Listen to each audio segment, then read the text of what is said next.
Hey everybody, it's Tanya again with another update. I know a few days back, sometime last week, I did a video with my daughter in it, and she just kept interrupting me, as well as a lot of other interruptions that were going on. You'll see the video if you watch the video. It's pretty funny, pretty crazy. I just wanted to talk to you today. Don't mind the lawnmower in the background, but our grass is being cut, so there you go. Today's July 1st, and it is the very first day of the first month that I have been a year off of the poison. And for those of you who haven't watched my videos, if you just come across this video just by chance or whatever, if you were in a different part of YouTube, some people call it the dark side. This is really the dark side, but you know, whatever. You'll know that me, as well as many others, are suffering from topical steroid-induced eczema and are going through what we call topical steroid withdrawal for many, many years, and in some cases, very many months, and some not too many months, who have been using medications that are prescribed by our dermatologist to help us fight our battle with eczema, to keep our skin as clear as possible. Little did many of us know that we would, if our skin ended up getting addicted, we would be suffering from such an horrendous withdrawal period that can last anywhere from 7 months to 7 years.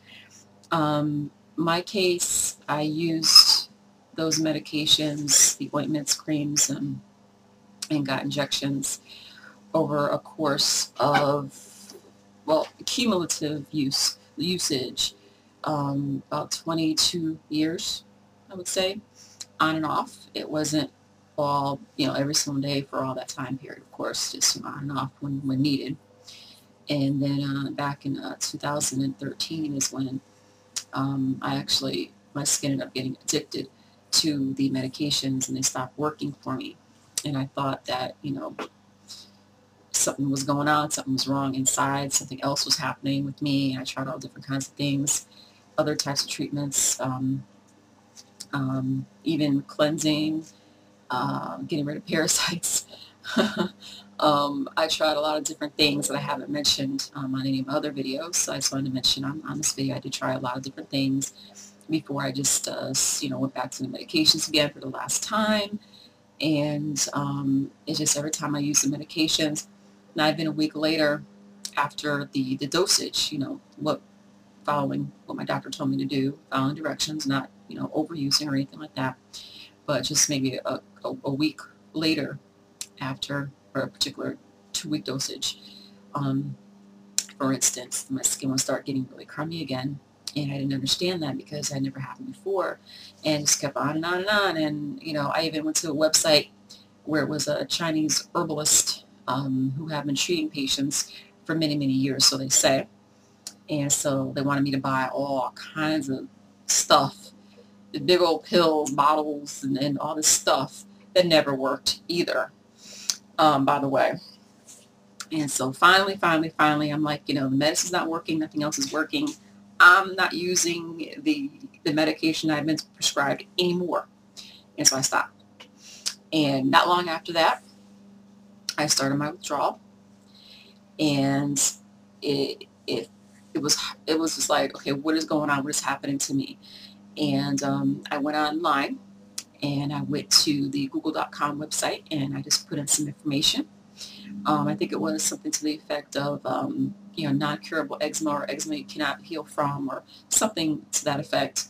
And that's how I found itsand.org. So even though I've said this part in my earlier videos, itsand.org has really literally saved my life, because I knew what was happening to me. A lot of information on the website, a lot of support from that website, because a lot of people are actually going through the same exact thing. I've said that before.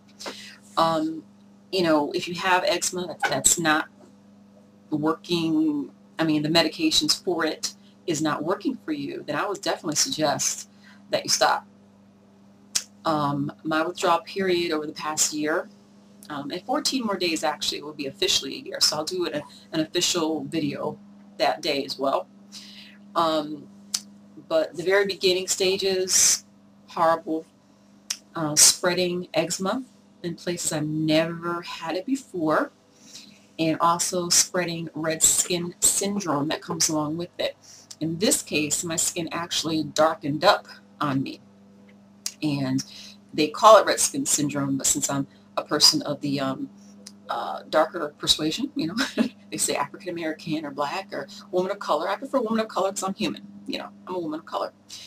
But I ended up, my complexion ended up getting extremely dark, much darker than my original skin complexion had gotten, or was rather, not had gotten, but was.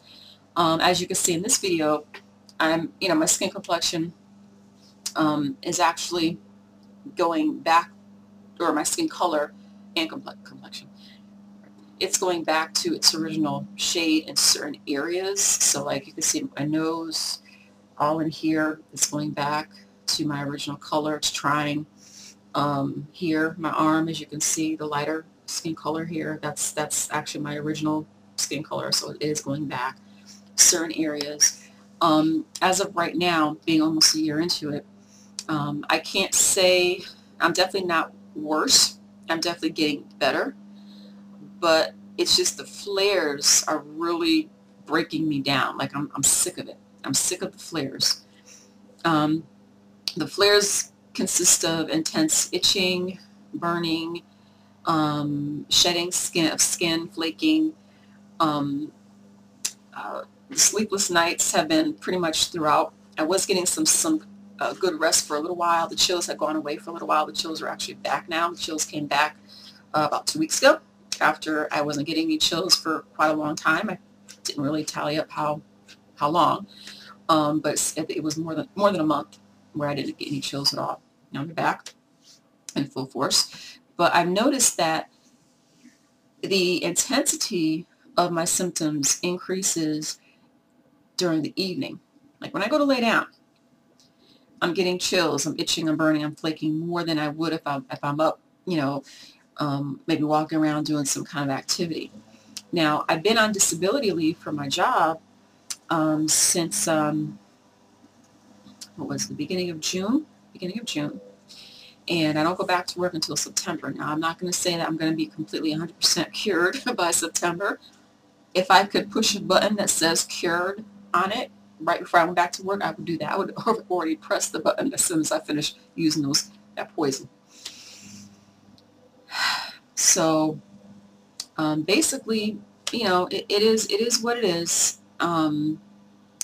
As far as the other symptoms are concerned, like the nerve pain, it's not as much as it was before. Actually, that's pretty much really decreased a lot. Every now and then I get a zinger, you know, here or there. But the burning and the itching and the shedding is sometimes it just like consumes my mind, even though I try not to do a lot of thinking about it. Like I'm like, okay, I'm going through this now. Let me let it pass. I'm listening to some music, try to get my mind off of it. Let me do something, you know, to try to get my mind off of it. And that does help. It definitely helps, you know, the whole mind over matter situation. But it's a little bit more consuming now, only because I'm tired of it all. I just want to be healed. I want to be better. I want to, you know, move on with my life and do what I need to do and not have to worry about my flares. You know, the itching, burning, shedding, flaking, lack of sleep. Now, you know, the fatigue over the past few months has been crazy. Feeling weak, very tired, okay, and certain things like that. So it's, you know, it's more consuming because it gets to the point where, you know, I'm done, I'm finished, come on, you know, just let me have some kind of peace. It is very daunting, but still I'm doing my best to not really focus too much on what I'm going through and try to occupy my mind with other things. So, you know, I have my ups and downs. Over the past month, it's been, you know, up, kind of down, but, you know, other than that, I feel pretty good. Other than that, as far as being able to get a lot of rest during this time that I'm on leave has been very good for me, stress-wise, because working and having to go through a condition like this, or being chronically ill, if you have a different type of condition where, you know, it's not going to heal, but this, you know, it's going to, but still it weighs you down, and the stress from having to work and having to do all this stuff, it's a little bit much. So being able to take like a needed break was really good in this particular situation. When I go back to work, I know I'll be well rested and be able to, you know, go ahead and produce, you know, like I was before. And every day that passes is just another day closer to healing anyway. So it's a good thing that I was able to get the time off to be able to really rest. I have another doctor's appointment coming up soon this month, and so he's going to reevaluate me at that time, and we'll talk more about things at that time. And I'm thinking, you know, this time around, maybe I'll just go ahead and get some medication to handle the burning sensations. I'm going to talk to my doctor about that and see what he can prescribe, because up until now, I've been taking like over-the-counter Advil when needed, not every day. I don't want to mess up my liver. So when needed, if I really cannot tolerate the pain. So I haven't taken it a whole lot because I have a pretty high tolerance for pain, but this kind of pain I've gone through all these months, it's unlike anything I've ever experienced before.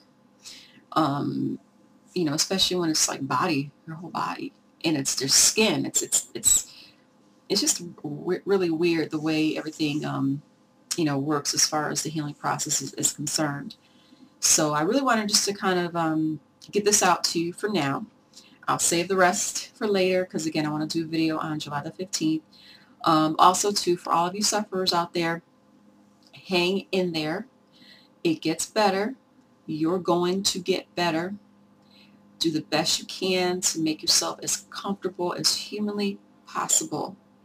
And please, please, please let your loved ones know what you need.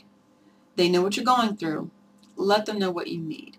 Even if it's just a hug for support. You know, they don't have to be doing all these errands and stuff for you. Even if it's just someone to talk to for support, someone to just, you know, say it's going to be okay. You know, hopefully my videos help. I've gotten a lot of comments on my videos, and some of them have been kind of, because some of my videos have been kind of crazy. And, you know, I put some little funny things in there, little humorous things in there, which I love to make people laugh anyway, you know. But I just wanted to, you know, share. I'm going to continue to share my journey. I'm going to go ahead and write some more posts in my blog. I haven't written my blog in quite some time since now. Well, actually for quite some time. Yeah, it's been wow, I think over a month or so. So I'm going to do that later on. But anyway, I'm going to go ahead and leave you with that. And I want to thank you again for watching my videos. If you want to share my videos, do so. If you want to comment, subscribe, you can do that as well. If you have any questions or concerns, you can always contact me also. Okay? So you take care, and I wish you the very best, and you are definitely in my prayers. Take care. Bye-bye.